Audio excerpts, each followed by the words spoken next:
साम दाम दंड भेदाचा वापर झाला होतोय आणि साम दाम दंड ज्यापेक्षा टेररिझम, ऍडमिनिस्ट्रेटिव्ह टेररिझम, प्रशासनाचा टेररिझम, निवडणूक आयोगाचा टेररिझम ही अत्यंत गंभीर गोष्ट आहे देशाच्या लोकशाहीमध्ये घडते की निवडणूक आयोग सत्ताधारी पक्षाच्या मदतीला किंवा त्याला मदत व्हावी म्हणून दहशतवादाचा अवलंब करतो.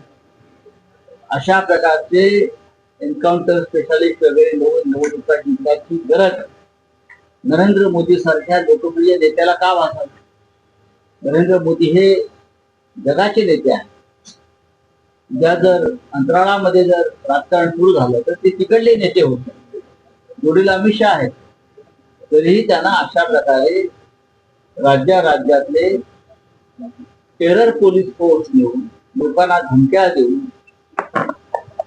निवडणुका जिंकण्याची वेळ येते. याचा अर्थ त्यांना त्यांचा पराभव दिसतो आणि पराभवाचं रूपांतर विजयात करण्यासाठी त्यांना असे उपद्रव करावे लागतात.